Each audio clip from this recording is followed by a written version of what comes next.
guys, it's Jen, and today I wanted to share with you another Preggy vlog. I am currently 13 weeks pregnant. If you are just joining me in my pregnancy vlogs for the first time now, and you are less far along in your pregnancy, I highly recommend checking out my Preggy vlogs from my first pregnancy, which I will leave a playlist link to up here so that you guys can just watch any of those periods before the 13th week in case you're curious as to some of what my symptoms were and everything the first time I was pregnant. For how I am doing so far since my last pregnancy announcement video at 6 weeks, so much has changed, and at the same time so very little, because my pregnancy symptoms started really kicking in, which I would say happened at 7 or 8 weeks. And it's still going on now, but it's starting to sort of taper off. That would be nausea, super extremely debilitating exhaustion, a little bit of food aversions. I haven't been really liking fishy things. Sometimes garlicky things are extra strong. And I've also had like a hyper sense of smell. One event that happened recently that made me know that my sense of smell is really kind of next level is I was giving Aria a bath a couple days ago, and I could literally smell the shower drain, which is crazy because I've never actually smelled that before, but when I smelled it, I knew I definitely need to clean out the shower drain. And the next shower I took, it just barely started having the water rise after that shower. Ben cleaned it up, didn't smell the smell again. It makes me think, at least just for this short period of time, I do have a little bit of superpowers. According to my pregnancy app, the baby, we shall call the baby for now Tiptoe 2, is the size of a clownfish. But I feel like when I've gone to the aquarium, I've seen tiny clownfish and I've seen bigger clownfish. So I'm still not exactly sure how big that is, but the week before, the baby was about the size of a kiwi or a plum. So I feel like it's pretty substantial. I'm imagining a fish swimming around in my uterus. I haven't been able to feel anything yet. I specifically asked the nurse where my placenta was, because depending on where your placenta attaches to your uterus, it can change if you feel the baby kicking earlier or not. So last time in my pregnancy, I'm not exactly sure where the placenta was, but I remember I had a normally placed placenta. My sister had an anterior placenta, which meant her placenta attached toward the front of her uterus. In terms of the baby kicking, if there's that extra padding there, it took her a lot longer to be able to feel her first kicks.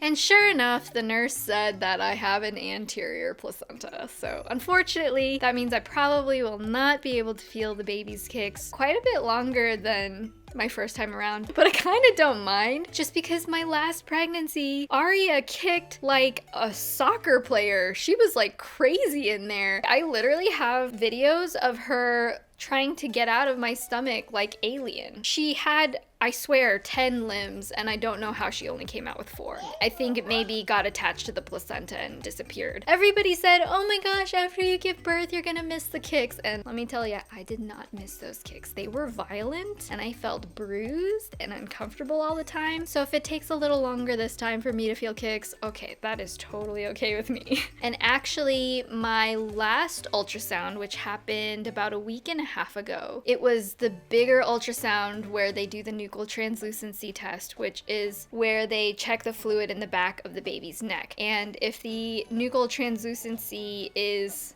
smaller, it's like within the normal amount. But if it's a larger gap, it could mean there are potentially chromosomal problems, or it could be an indicator for a trisomy like Down syndrome or a couple other disorders that the baby might have problems with. But thankfully, everything was within the normal range, and the nurse said that right off the bat. So that was like a big relief off of my shoulders. And it's actually one of those things where I really debated this pregnancy on if I was going to announce to everyone right away, because unlike my first pregnancy, I decided that this time, because the first trimester is such a struggle, that I just wanted to tell my friends and family as soon as I saw them in person, instead of waiting until after the first trimester. But there was a hesitation for me in being able to say this to the whole world, everyone on social media, everyone on the internet, everyone on YouTube, because what if there was some kind of problem that arose at that stage where I wasn't sure sure if the baby was even going to make it. Obviously, it's not going to be able to catch everything, and there are a million things that could still happen to the baby, but as far as the nuchal translucency goes, that would at least be a big enough relief off of my shoulders. I'm at least safe to tell the world. So this pregnancy, I decided as soon as I got pregnant, I did go ahead and tell everyone in my personal life as soon as I saw them, and then I waited 13 weeks to announce it on Instagram. In my head, I had built up this whole glamorized version of how we were gonna go with like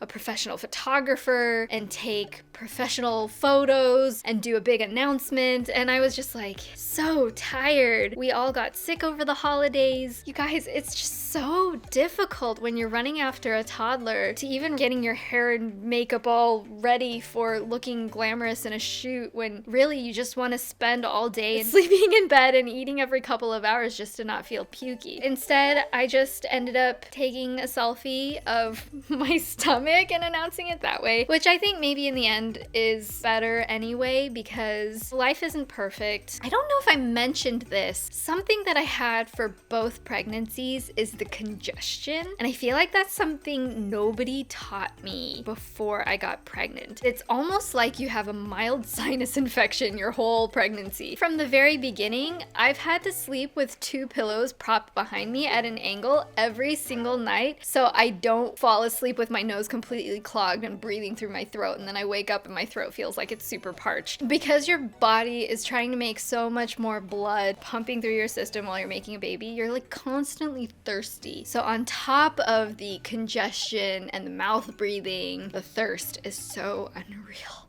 Thankfully, I still haven't thrown up at all, so that is true for my first pregnancy and now also my second, but that doesn't mean I don't have nausea. Compared to the last time, I would have all day nausea, and this time it's more coming and going. It happens more often if I'm not like super diligent about eating every couple of hours, but there's a part of me that's wondering if I'm eating way more this pregnancy than the last one, and it makes me kind of paranoid because I'm just like, oh, all my mom friends told me you gain less weight the second time, and I'm like over here afraid that I'm gonna gain even more. I think I've probably gained 4 pounds. To balance that out, I am definitely showing more at this stage than I did my first pregnancy. It gets at a point where I don't think I can hide the stomach. Let me show you guys. If I pull this tight, you can definitely see there's a bump.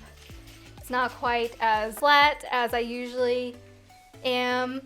It's actually one of my least favorite bump stages just because it's where you look like you ate too many burritos, but people don't necessarily think you're pregnant. You just kind of look extra tubby. And being at that size all the time makes clothes fit so weird. It's like you don't want to necessarily wear like full-on maternity dresses, but when you're wearing your normal stuff like a t-shirt, you can definitely tell there's a little bit of extra bloat there, if you know what I'm saying. So mentally, I'm just trying to be really positive and trying not to get down on myself when I feel like I just don't look that great, I don't feel great, and I also feel really guilty, you know? Ben is watching Aria like all the time. My parents are helping out so much, thank goodness, but I feel like sometimes if I'm just sitting on the couch and watching her run around, I can't do anything. I can't go and pick her up because she's getting so big now, and I know I'm not supposed to like carry more than 20 pounds. She's definitely more than 20 pounds, but I think that that's sort of a dilemma that every second time mom goes through. You have to kind of let a lot more go, and you just have to forgive yourself a lot more. So that's definitely something that I didn't have to experience the first time around, you know, when it was just me caring about my body and, you know, just getting to like pamper myself more for being pregnant or just letting myself take all of the naps. I can't always do that now, but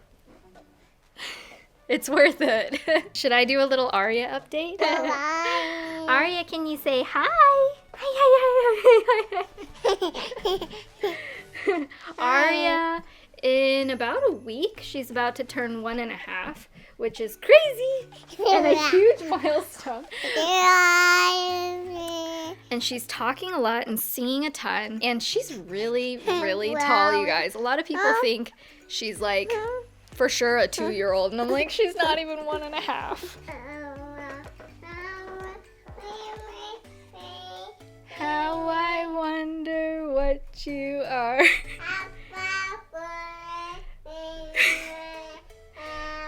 That's beautiful. Yeah, she's obviously able to carry a tune. So that's pretty amazing. Sometimes I feel like things are going so much faster this pregnancy just because I don't have the mental capacity to fuss over it. But I've been so happy. I'm so excited about this pregnancy. Ben and I have started to think about baby names. It's so much fun just being able to tell people that we're going through it again. So I guess that is about it for all of my pregnancy updates for this week. I really hope you guys enjoyed it. If you didn't see my last pregnancy vlog from this second pregnancy, I will leave a link to that up here and also in the info box down below. And I'll also leave a link for the Preggy playlist for my first pregnancy as well if you guys want to check that out. Give me a thumbs up if you're enjoying this series and leave a comment letting me know why you're watching. Are you a mom? Are you a second-time mom? Are you just interested in what the process is like? I would love to know. Subscribe if you want to see more of my videos, and I will see you guys in the next one. I love you.